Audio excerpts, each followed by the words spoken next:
ഇത്രയും അടിപൊളിയായിട്ടുള്ള ഒരു വിഭവം ഈ വിഷുവിന് ആരുണ്ടാക്കാതെ പോവരുത്. അത്രയും ടേസ്റ്റ് ഉള്ളത് കൊണ്ട് തന്നെയാണ് പറയുന്നത് കേട്ടോ. ലോകമെമ്പാടുമുള്ള ചീരുള്ളി മീഡിയയുടെ സ്വന്തം പ്രേക്ഷകർക്ക് ഹൃദയം നിറഞ്ഞ വിഷു ആശംസകൾ. അപ്പം നമ്മളിവിടെ വന്ന് നിൽക്കുന്നത് എന്തിനറിയോ? ഇതാ കണ്ടോ, പൂത്തുലഞ്ഞ് നിൽക്കുന്ന കണിക്കൊന്നകൾ പറിക്കാൻ വേണ്ടിയിട്ടാണ്. വിഷു ആയാൽ പൂക്കാതിരിക്കാൻ പറ്റാത്തൊരു പൂവാണ് കണിക്കൊന്ന, എല്ലാവർക്കും അറിയാലോ അല്ലേ? അപ്പോൾ നമുക്ക് കുറച്ച് കണിക്കൊന്ന പറിച്ചെടുക്കണം. പിന്നെ സ്പെഷ്യൽ ഡിഷ് ഉണ്ടാക്കാണ്ട്, വിഷുവിൻ്റെ അന്ന് രാവിലെ കഴിക്കാൻ പറ്റുന്ന ഒരു സ്പെഷ്യൽ ഡിഷ്. അപ്പോൾ അതും കൂടി ഉണ്ടാക്കും വേണം കേട്ടോ നമുക്ക്. അപ്പോൾ ആദ്യം നമുക്ക് കണിക്കൊന്ന പറിക്കാം.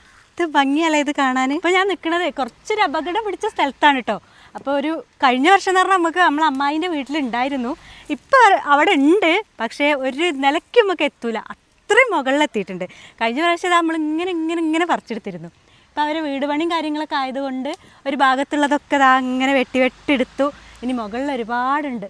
എന്നാലും നമുക്ക് ഇപ്രാവശ്യം കണിക്കൊന്നും ഇല്ലാതിരിക്കൂല കേട്ടോ. അതാ കുറച്ചുള്ളെങ്കിലും നമ്മളെടുത്തുണ്ട്. ആള് നിറയെ മുള്ളുണ്ട്, നിറയെ പുളിയുറമ്പുണ്ട്. അങ്ങനെ നമുക്ക് ആവശ്യത്തിനുള്ള കണിക്കൊന്ന നമ്മൾ എടുത്തിട്ടുണ്ട്. അപ്പോൾ ഞാൻ ഉണ്ടാക്കാൻ പോണ ഡിഷ് എന്ന് പറഞ്ഞാൽ തൃശ്ശൂർക്കാരുടെ സ്വന്തം ഒരു ഡിഷാണ് കേട്ടോ. അപ്പോൾ ഞാനിതുവരെ ഉണ്ടാക്കി നോക്കിയിട്ടില്ല, കഴിച്ചും നോക്കിയിട്ടില്ല. അപ്പോൾ എങ്ങനെയാണ് അതിൻ്റെ ടേസ്റ്റ് എന്നൊന്നും എനിക്കറിയില്ല. അപ്പോൾ എന്തായാലും ഞാൻ ഉണ്ടാക്കി നോക്കുന്നുണ്ട്. നിങ്ങളുടെ അഭിപ്രായങ്ങളൊക്കെ നിങ്ങൾ കമൻറ്റ് ബോക്സിൽ കമൻ്റായിട്ട് രേഖപ്പെടുത്തണം കേട്ടോ. അപ്പോൾ പോരി, നമ്മൾ കൊന്നപ്പൂ എടുക്കാൻ പോണതിൻ്റെ മുന്നോടിയായിട്ട് ഞാനും നിങ്ങളെ ഡിഷിലേക്ക് എന്തൊക്കെ ആവശ്യമുള്ള വെച്ചാൽ കുറച്ച് ഒരുക്കി വെച്ചായിരുന്നു കേട്ടോ. അപ്പോൾ പിന്നെ ആ പണി ചെയ്യണ്ടല്ലോ. അപ്പോൾ കൊന്നപ്പൂ ഇവിടെ നിന്നോട്ടെ, ബാക്കി പണി ചെയ്യാം. ആദ്യം ഞാൻ ചെയ്തത് എന്താ വെച്ചാൽ, ഇത് ഉണക്കലരിയാണ് കേട്ടോ. ഇതൊരു 2 മണിക്കൂർ നേരം ഞാൻ നല്ലപോലെ കഴുകി വെള്ളത്തിലൊക്കെ ഇട്ട് കുതിർത്തി വെച്ചതായിരുന്നേ. അരിനെ നമുക്കിനി ഈ കുക്കറിലേക്ക് ഇട്ട് കൊടുക്കാം കേട്ടോ. 250 ഗ്രാം അരിയാണ് കേട്ടോ ഞാൻ എടുത്തിട്ടുള്ളത്.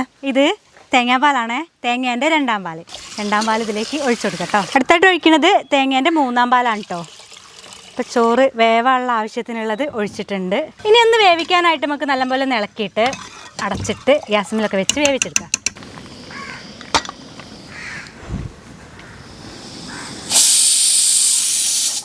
മൊത്തം 4 വിസിൽ വന്നേന്നു കേട്ടോ. അപ്പോൾ ഞാൻ ഓഫാക്കി വെച്ചിട്ട് കുറച്ച് സമയമായി. എന്തായി എന്നുള്ളത് തുറന്നു നോക്കട്ടെ.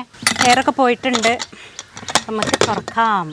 ആഹാ, എന്തായിട്ടുണ്ട്. വെള്ളമൊക്കെ കറക്റ്റ് പാകമായി വന്നിട്ടുണ്ട് കേട്ടോ. സംഭവം ഏറെക്കുറെ ഒരു 3/4 ഭാഗത്തിലേറെ തന്നെ വെന്തിട്ടുണ്ട്.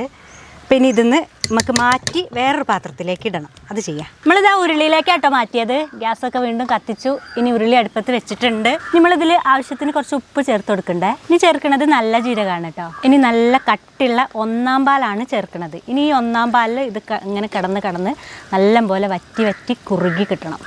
നല്ല രീതിക്കൊന്ന് ഇളക്കി കൊടുക്കട്ടെ. എല്ലാ ഭാഗത്തേക്കും 1ാം പാലും കൂടി ആവണ്ടേ. ഇനി നമുക്ക് തീയൊക്കെ കുറച്ച് അടച്ചു വെക്കാം കേട്ടോ. സാവധാനത്തിൽ അങ്ങനെ വേവണം. അപ്പോൾ കുറച്ച് നേരം കൂടിയൊക്കെ ആയി. ഇനി നമുക്ക് തുറക്കാനുള്ള സമയമായിട്ടുണ്ട് കേട്ടോ. അപ്പോൾ ഏകദേശം നല്ല സ്മെല്ലാണ് വരുന്നത്. ഗ്യാസ് ഞാൻ ഓഫാക്കിയിട്ടുണ്ടേ. നല്ല റെഡിയായി നിൽക്കണുണ്ട് നമ്മളെ സംഭവം. ഇനി നമുക്കിതൊന്ന് മാറ്റാം, ചൂടാറാൻ വേണ്ടിയിട്ട്. കോരി ഇതാ വാഴയില കഴുകി വൃത്തിയാക്കി വെച്ചിട്ടുണ്ട്. ഇതിലേക്ക് അങ്ങോട്ട് മാറ്റാം കേട്ടോ. നല്ല ചൂടാണ് ഇപ്പോൾ.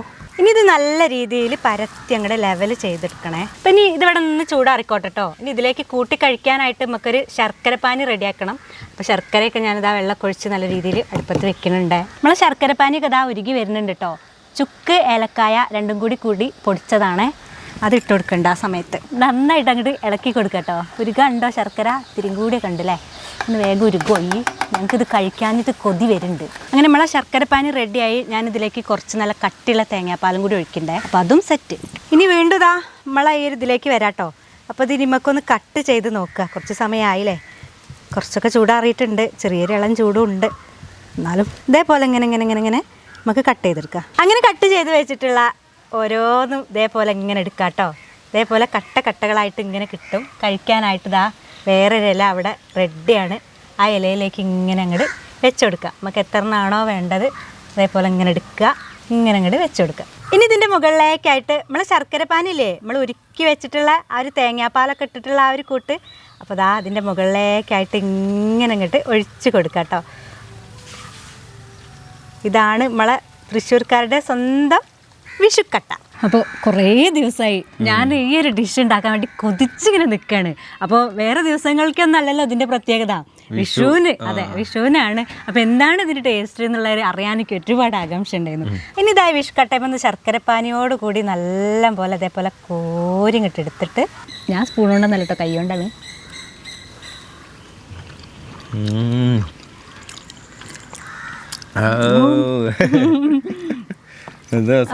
തൃശ്ശൂർക്കാരെ ഐ ലവ് യു. അത്രയും ടേസ്റ്റ് ഉണ്ട്, എന്തൊരു ടേസ്റ്റ്. ദൈവമേ ഭയങ്കര ടേസ്റ്റ്. ഇതൊക്കെ ആര് കണ്ടുപിടിച്ചതാണ് അവർക്കൊരു സല്യൂട്ട് ഉണ്ട്.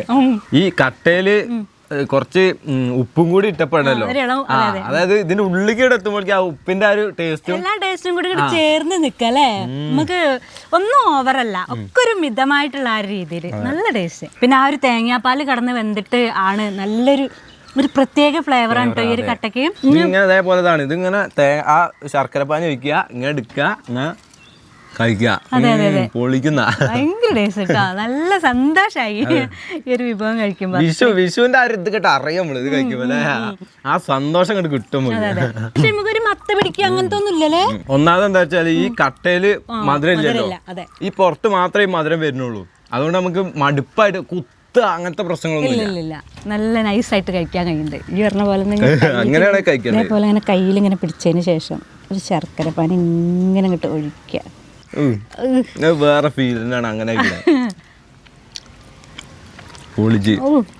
അപ്പൊ രാവിലെയാണ് ഇത് ഉണ്ടാക്കി കഴിക്കാന്ന്, വിഷുവിന്റെ അന്ന് രാവിലെ മസ്റ്റ് ട്രൈ ആണ്. എന്തായാലും എല്ലാരും ഇതുവരെ ഉണ്ടാക്കി നോക്കാത്തവര് വിഷുവിന് എന്തായാലും ഉണ്ടാക്കി കഴിക്കണേ. വിഷുദാ എത്തി, നാളെ രാവിലെ വിഷുവായി.